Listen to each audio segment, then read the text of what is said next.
발언하고 끝나는 거고. 길게 하세요. 좀 더 길게 해요. 조금 더 있다가 들어갔는데 아무튼 토요일날 이렇게 많이 와주셔서 감사합니다. 오늘 오전에 3.16 끝나고 청년연사 참배하고 왔습니다. 청년연사 참배하면서 기억이 많이 났어요. 2001년도에 서울역 철로를 점거하고 그때 벌금을 2명이서 맞았습니다. 나는 500만 원 받았고요.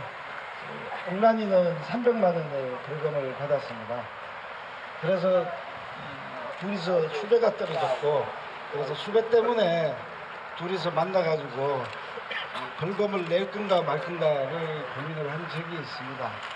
그때 옥란이는 나는 구치소 가는 게 굉장히 무서워가지고, 또 장애가 1급이잖아요. 하여튼 청란도 1급이었구나. 그래서 이제 무서워가지고 나는 내자라고 했는데 옥란이는 못 내겠다 그러더라고요. 못 내겠다는데 진짜 대답을 못 하겠더라고요. 돈도 없고 낼 이유도 없고 내수도 안 된다 그러길래 그래 그러자라고 했고, 옥란이는 그때 자진 촉대해가지고 경찰로 갔고, 저는 계속 수부증에 있다가 고척교에서 차량이 찍혀가지고 그래서 바로 연행돼가지고 영등포 구치소로 간 경험이 있습니다. 그때 이런 생각을 했습니다. 투쟁하면서 여러 가지의 상황들을 접할 수가 있고, 그러한 상황에서 우리가 어떻게 투쟁해야 되는지에 대해서 고민을 했습니다.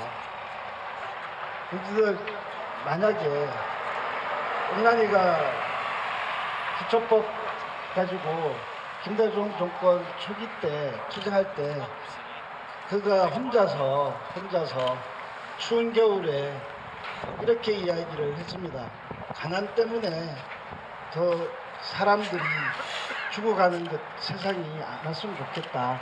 가난한 사람들이 가난 때문에 죽어가는 세상이 없었으면 좋겠다 그러면서 그 한겨울에, 그것도 가을이 봄이 아니고 여름에 그 한겨울에 명동성당에서 혼자 투쟁을 진행할 때 정말 돌아버리는 줄 알았습니다. 투쟁하다가 얼어 죽는 줄 알았는데, 그때 제대로 세웠으면, 제대로 투쟁했으면, 그리고 기초법이 그때 제대로 만들어지고 부양의무제가 폐지되고 최저생계비가 정말 인간다운 삶의 그러한 그때의 급여로 국가가 보장했다면 송파 세모녀와 그리고 그 이후에 죽어가는 많은 가난한 사람들이 없었을 것이고, 장애인들이 죽음을 생각하면서 그리고 죽어가지 않았을 거라고 저는 생각합니다. 그리고 바로 조금 지나서 옥란이는 장애인이고 여성이고 결혼했다가 이혼하면서 그리고 그 아이를 키우고 싶은, 양육하고 싶은 마음 때문에 고통받다가 자살했습니다. 그렇게 죽어가네요.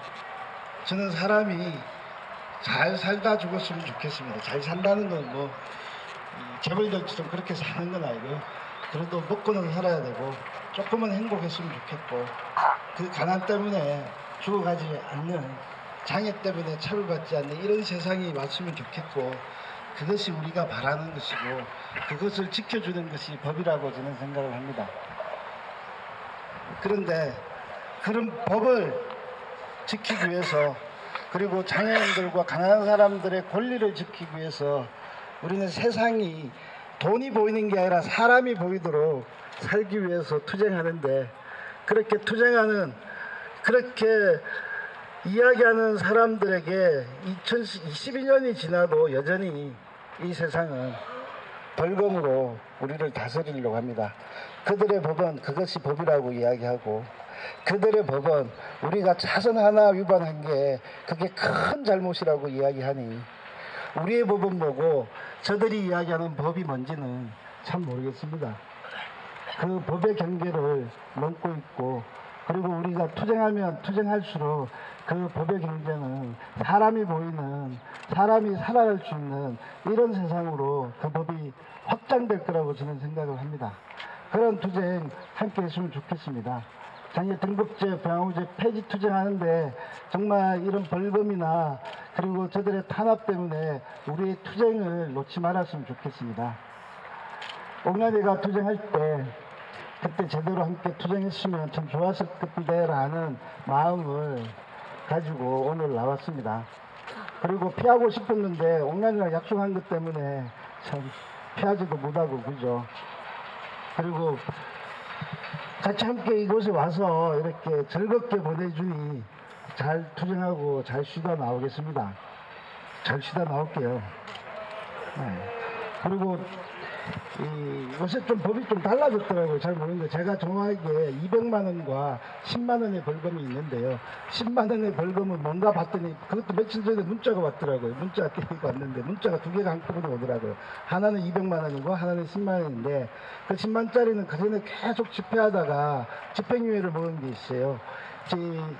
징역 1년에 집행유예 2년 그리고 벌금 10만 원.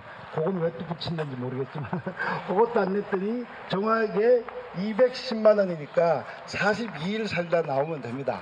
네, 그래서 42일이면 4.20 투쟁 다 끝났으니까 그때 여러분들도 바로 이제 4.20 투쟁 끝나면 저 옆으로 올 거라고 아까 이야기했는데 아니구나. 네, 열심히 투쟁했으면 좋겠고요. 그리고 요새 또 문자가 날라오는데 조금 달라진 거는 여러분들이 앞으로 교양상 제가 말씀을 드리는데요. 예전에는 수배 떨어져 수배 바로 해가지고 잡아가는데요.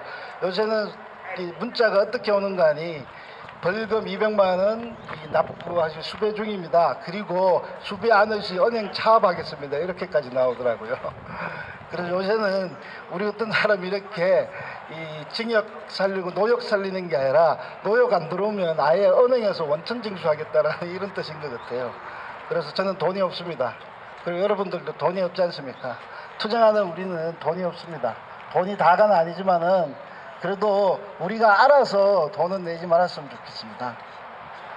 투쟁해서 우리의 권리를, 우리의 법을 넓힐 수 있는 이런 세상 함께 바라면서 잘 쉬다 올게요. 감사합니다.